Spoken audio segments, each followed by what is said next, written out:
On this day, the Dragon King of the East Sea, Ao Guang, and the King of Qin Guang from the underworld both arrived at the Lingxiao Palace to accuse Sun Wukong of trespassing in the East Sea and causing trouble in the underworld. After reviewing the reports from the two kings, the Jade Emperor asked the celestial officials, "What is the origin of this demon monkey, and how did he attain such power?" Thousand-Mile Eye and wind-accompanying Ear stepped forward and reported, "Your Majesty, that monkey was born 300 years ago as a stone monkey. We do not know where he cultivated to become an immortal, but he can traverse heaven and earth and subdue dragons and tigers." The Jade Emperor asked, "Which celestial general is willing to go down to subdue this demon monkey?" Tai by Jin Xing, the Venus star, suggested, "Why not summon the monkey to heaven and appoint him to a minor official position? This will prevent a major conflict." The Jade Emperor found this reasonable and ordered Tai by Jin Xing to bring Sun Wukong to heaven. Tai by Jin Xing arrived at Flower Fruit Mountain and was brought before Sun Wukong by the monkeys. Tai by Jin Xing said, "I am here on the decree of the Jade Emperor to invite you to heaven to receive an immortal appointment." Sun Wukong was delighted and said, "I've been wanting to go to heaven these past few days. Unexpectedly, an emissary has come to invite me. I will gladly accompany you to heaven." After bidding farewell to the monkeys, Sun Wukong performed a somersault and threw Tai by Jin Xing far behind. In no time, Sun Wukong arrived at the southern gate of heaven and was about to barge in without waiting for an announcement. The guardian general of the southern gate, Zhang Tianwang, wielding his sword, stopped Sun Wukong and refused to let him pass. Sun Wukong raged, "Your king invited me to heaven to take a high position, yet you dare to obstruct me?" Just as the argument escalated, Tai by Jin Xing arrived and hastily said to the guardian general, "This is a celestial from the mortal realm. By the decree of the Jade Emperor, I have summoned him. You must step aside." Zhang Tianwang and the celestial guards then sheathed their weapons and cleared the way. Tai by Jin Xing led Sun Wukong straight to the Lingxiao Palace and reported to the Jade Emperor, "I have brought the demon immortal as commanded." Sun Wukong, upon seeing the Jade Emperor, did not bow but looked around. The Jade Emperor asked, "Which one of you is the demon immortal?" Sun Wukong replied, "I am." The other celestial officials were outraged by his disrespect and requested punishment. The Jade Emperor said, "He is a demon immortal from the mortal realm, newly endowed with human form and ignorant of court etiquette. Let him be pardoned for now." The Jade Emperor then asked the celestial officials if there were any vacant official positions. The military officer of the stars reported, "There are various positions in heaven, but the office of Imperial Stablemaster is lacking a chief steward." The Jade Emperor immediately appointed Sun Wukong as the keeper of the heavenly horses. The officials thanked the Jade Emperor, but Sun Wukong, unaware of the rank, simply bowed. Accompanied by Muda Xingguan, Sun Wukong went to assume his duties at the office of Imperial Stable. The deputy stewards, clerks, strongmen, and various attendants all came out to greet him. Sun Wukong walked proudly and joyously. Sun Wukong examined the records and made arrangements for the care of the horses. The office of Imperial Stable had 1,000 celestial horses, all of them fine steeds.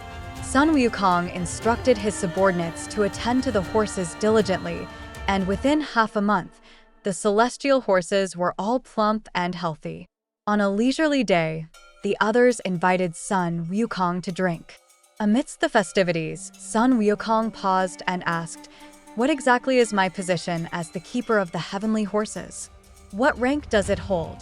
After whispering among themselves for a long time, they finally said, "The keeper of the heavenly horses is just in charge of taking care of the horses, and there is no specific rank."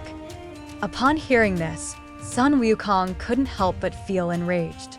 He gritted his teeth and exclaimed, "I, Sun Wukong, ruled as king in the mortal realm, and yet I've been deceived into coming to heaven to be a mere stable keeper. I refuse to serve as the keeper of the heavenly horses." With that, he overturned the tables and chairs, took out his golden-banded cudgel from his ear, and stormed out of the office of Imperial Stable. Sun Wukong went straight to the southern gate of heaven, where the celestial guards, knowing he had received an immortal appointment, did not stop him and let him return to the mortal realm. Sun Wukong returned to the Water Curtain Cave, where the monkeys invited him to ascend the throne and held a banquet in his honor, asking him about his achievements in heaven. Sun Wukong felt ashamed and angry, shaking his head and saying, "It's not worth mentioning."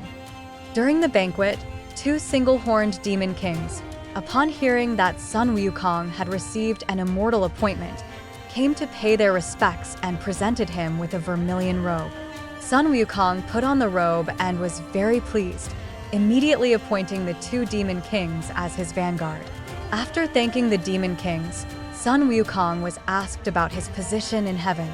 He angrily replied, "The Jade Emperor doesn't recognize my abilities and tricked me into becoming the keeper of the heavenly horses. Today, I finally learned that the position of the keeper of the heavenly horses is nothing but a low-ranking stewardship. It's truly maddening." The demon kings said, "Great king, you have immense powers.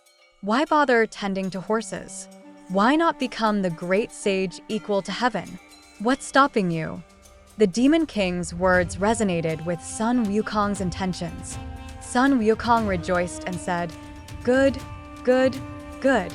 I will indeed become the great sage equal to heaven." He immediately instructed the monkeys to raise a large flag on Flower Fruit Mountain with the words, "Great Sage equal to heaven" written on it. The flag fluttered in the wind, exuding great majesty. The next day, during the morning court session, Jiang Caihua, accompanied by the officials of the Office of Imperial Stable, reported Sun Wukong's rebellion to the Jade Emperor.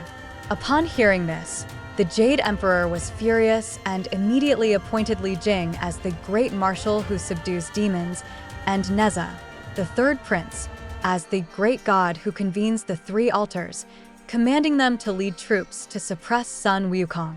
Li Jing and Neza raised their armies, with Jiuling Shun serving as the vanguard, Yudu Jiang leading the rear guard, and Yaocha Jiang urging the soldiers on. They marched out of the southern gate of heaven and headed towards Flower Fruit Mountain.